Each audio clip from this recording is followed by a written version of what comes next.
Halo semuanya, di video ini kami akan menjelaskan potensi dan mitigasi bencana longsor di Cililin. Selamat menonton. Tanah longsor adalah pergerakan material berupa batuan atau tanah melalui permukaan bidang miring yang disebut lereng. Batuan atau tanah mengalami longsoran menuruni tebing searah dengan kemiringan lereng. Tanah longsor secara umum adalah perpindahan material pembentuk lereng berupa batuan, bahan rombakan, tanah, atau material laporan yang bergerak ke bawah atau keluar lereng.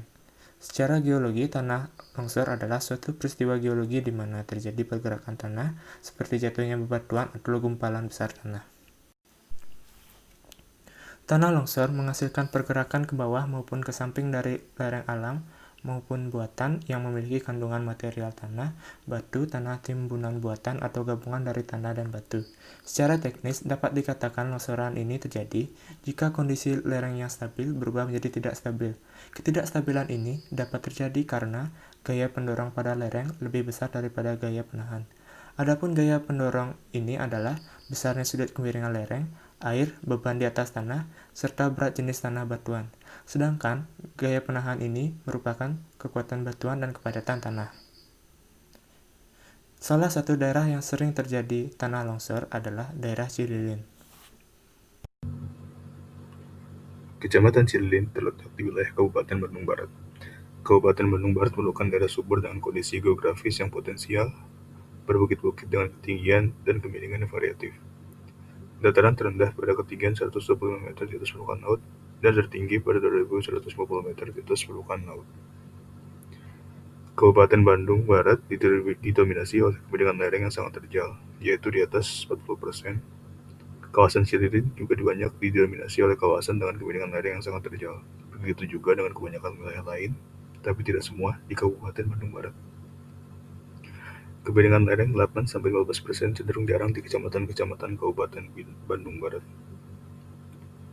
Secara geologis, wilayah Kabupaten Bandung Barat berpotensi terjadi gempa bumi, tektonik maupun vulkanik.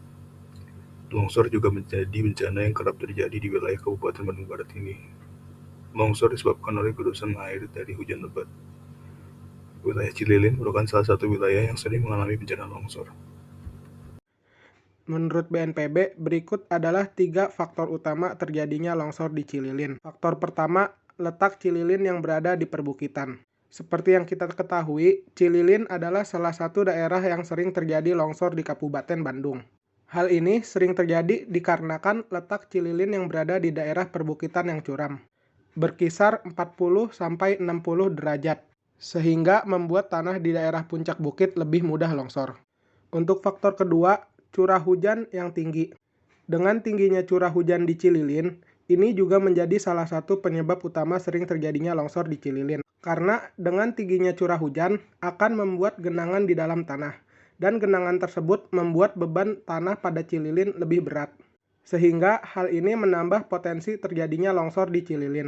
Untuk faktor yang ketiga adalah hilangnya hutan. Seiring berkembangnya zaman, tentu saja kebutuhan manusia juga akan meningkat, seperti kebutuhan makan dan tempat tinggal.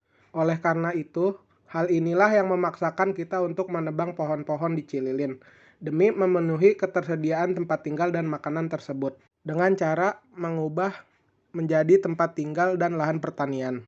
Dengan bertambahnya bobot tanah akibat air hujan dan hilangnya pepohonan-pepohonan hutan, maka dari itu tidak ada akar-akar pepohonan yang dapat menopang air-air tersebut.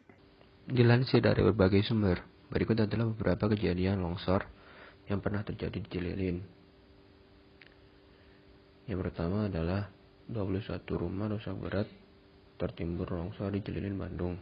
Sebanyak 21 rumah rusak berat dan 58 lainnya rusak ringan akibat tertimbun tanah longsor di Sanangkerang dan Karyamukti, Cililin, Bandung Barat.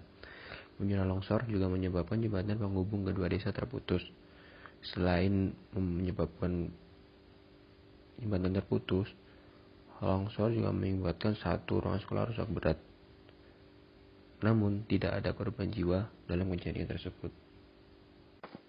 Kemudian, pada tahun 2013, ada longsor di Cililin, Bandung yang menewaskan 10 orang. Karena hujan deras yang terjadi pada Senin menyebabkan longsor di Kampung Nangrong, Desa Mukapayung, Kecamatan Cililin, Kabupaten Bandung Barat. yang disusul dengan hilangnya 7 orang dan 10 korban tewas. Berdasarkan peta bahaya longsor, Desa Mekapayung termasuk dalam zona bahaya tinggi. Beberapa kejadian longsor di daerah tersebut pernah terjadi, seperti pada tahun 2001, 2009, dan 2012. Berdasarkan banyaknya kejadian di atas, maka diperlukan upaya untuk meminimalisir dampak bencana yang terjadi. Salah satunya ialah dengan mitigasi. Mitigasi bencana adalah serangkaian upaya untuk mengurangi risiko bencana sehingga dampaknya tidak besar. Mitigasi bencana menjadi bagian dari tahap awal penanggulangan bencana atau biasa disebut prabencana. Dari sisi legislasi, pemerintah Indonesia telah mengesahkan Undang-Undang Nomor 24 Tahun 2007 tentang penanggulangan bencana. Ada beberapa strategi mitigasi bencana. Yang pertama, pemetaan. Pemetaan menjadi hal terpenting dalam mitigasi bencana, khususnya bagi wilayah yang rawan bencana. Hal ini dikarenakan sebagai acuan dalam membentuk keputusan antisipasi kejadian bencana. Pemetaan akan tata ruang wilayah juga diperlukan agar tidak memicu gejala bencana. 2. Pemantauan. Hasil pemetaan tingkat kerawanan bencana akan setiap daerah akan sangat membantu dalam pemantauan dari segi prediksi terjadinya bencana. Hal ini akan memudahkan upaya untuk penyelamatan apabila terjadi bencana. Ketiga, penyebaran informasi. Penyebaran informasi berupa cara mengenali gejala bencana, pencegahan, dan penanganan dapat dilakukan dengan segala media. Yang keempat, sosialisasi, penyuluhan, dan pendidikan. Beberapa masyarakat mungkin ada yang tidak dapat mengakses informasi mengenai bencana. Oleh karena itu, tugasnya kita sebagai masa bumi untuk melakukan sosialisasi dan penyuluhan ke masyarakat. Selain itu, mitigasi bencana juga turut diikutsertakan dalam kurikulum pendidikan anak-anak. Yang terakhir adalah peringatan dini. Peringatan dini ini berguna untuk memberitahukan hasil pengamatan atau evaluasi bencana secara berskala di suatu daerah rawan bencana. Peringatan dini dapat berupa pengalihan jalur perjalanan. Untuk meminimalisir dampak yang terjadi akibat longsor di daerah Cililin, diperlukan mitigasi sebagai berikut. 1. Membangun pemukiman dengan memperhatikan jarak aman dari tebing, mengingat tebing di daerah ini cukup curam, bahkan hingga memiliki kemiringan 45 derajat. 2. Melandaikan lereng dan membuat kestabilannya lebih kuat dengan menggunakan penahan lereng. 3. Menjaga fungsi lahan dengan menanam tanaman yang berakar dalam dan kuat sehingga bisa menahan tanah. 4. Menata aliran air di permukaan dengan saluran yang kedap air dan diarahkan ke sungai atau lembah sehingga mengurangi peresapan air ke tanah supaya tidak memicu pergerakan tanah. 5. Meningkatkan kewaspadaan masyarakat setempat dan menghimbau masyarakat setempat agar selalu mengikuti arahan dari pemerintah setempat. Terima kasih telah menonton video ini sampai akhir. Semoga video ini bermanfaat. Sampai jumpa.